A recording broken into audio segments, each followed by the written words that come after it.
There's a quote by Colin Powell. He said, if you are going to achieve excellence in big things, you develop the habit in little matters. Excellence is not an exception, it is a prevailing attitude. Your excellence is always your personal decision on an individual level. Have you ever shopped at a grocery store and had a good experience the first time you shopped there? And the next time you shopped there, you had a totally different and inconsistent experience? Or have you ever eaten at a restaurant and had a good experience, and the next time you ate there, it was totally different and inconsistent? You will always return to a place of pleasure, and whatever causes us discomfort or agitation, we tend to stay away from. Even in the workplace, if you don't have a high level of excellence, you will be viewed as incompetent. No one of high value would want to work with or do business with someone who does not exhibit a high level of excellence in their job or profession. I would never want someone with a dirty apron, uniform, or unwashed hands to serve me at a restaurant, or someone who does not consistently follow instructions or protocol that has been set in place. If a cook does not follow the protocol as it's related to keeping cold food 40 degrees or below, or hot food 140 degrees or above, people will become sick with food poisoning. Anytime the temperature of food is not maintained within the proper temperature range for more than 3 hours, bacteria begins to grow in the food and can cause sickness in anyone who consumes it. If a person is unwilling to do the simple things in life that they have control over, they certainly lack excellence and the positive momentum that will attract other like-minded individuals into their lives. There are some things that you have in your power that can catapult you into the destiny you have been imagining for yourself. Where you are currently, there's enough opportunity for you to dominate your present state and raise it to its highest level of excellence. There's a quote by Charles R. Swindoll, I believe his name to be. He said, "The secret of living a life of excellence is merely a matter of thinking thoughts of excellence." Really, it's a matter of programming our minds with the kind of information that will set us free. So stop making excuses for yourself, coming up with ways why you can't do something, and begin looking for reasons why you can do things. It's a simple shift of your mind that needs to take place, and you absolutely hold the keys in your hands. I remember before beginning undergrad, I worked at a grocery store in the deli department, slicing various kinds of sandwich meats and serving fried foods and other side items. The deli was busy and people were constantly patronizing the deli throughout the workday. But what I decided to do was to make sure I was always clean each and every day when I started my workday or work shift, and maintain that throughout my workday. My clothes, shoes, apron, etc. I made a conscious effort to do so each and every day. And no one ever told me from a management standpoint or coworkers that I needed to do that. I did it on my own.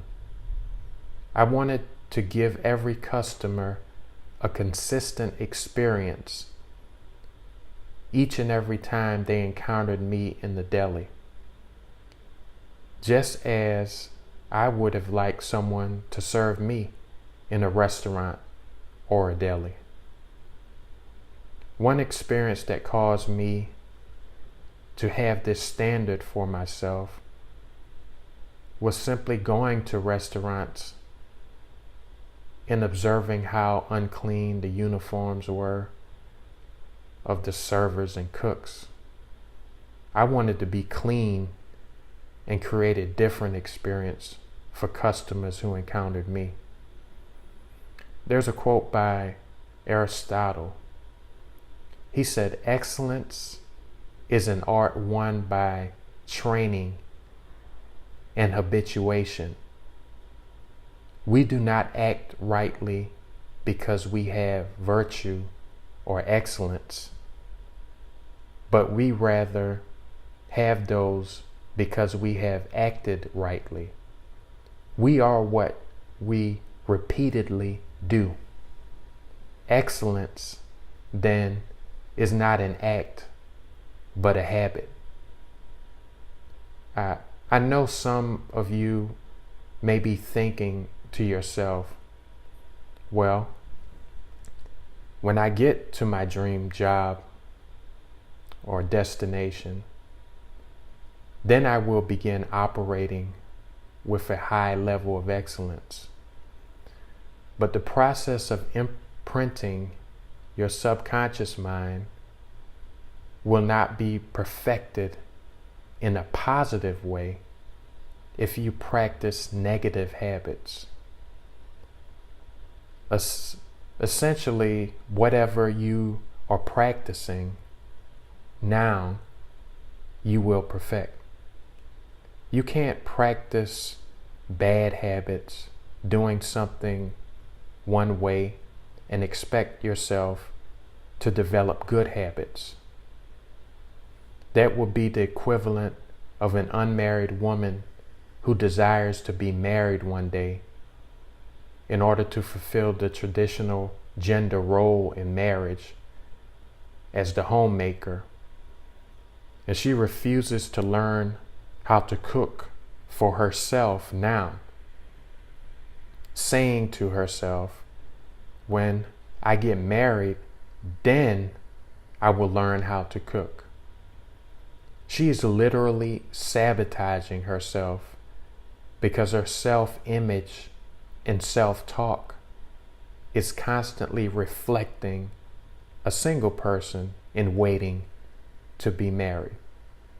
Instead of playing the role of a married woman who is currently fulfilling the role of a homemaker by cooking meals now,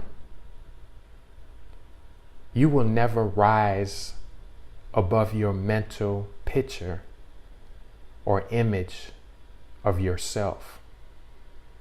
In other words, you will only become how you consistently see yourself. Again, your excellence is your decision. Going back to my experience as a deli clerk,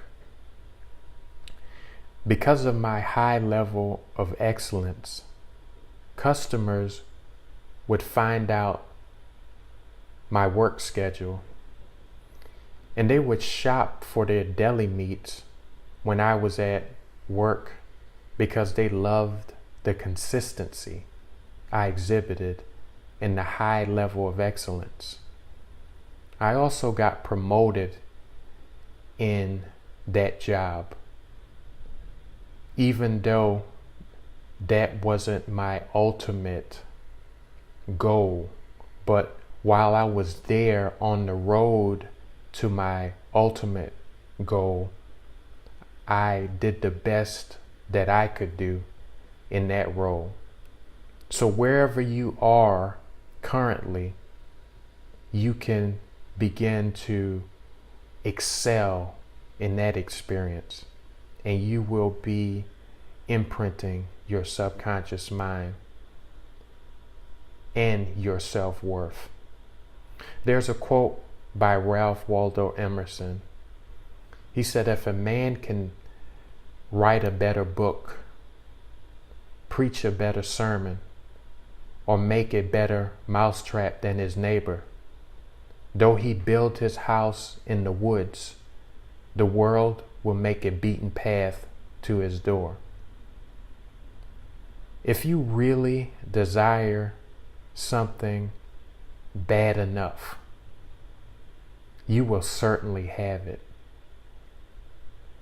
What if everything you needed was currently in your life, but you have not recognized it?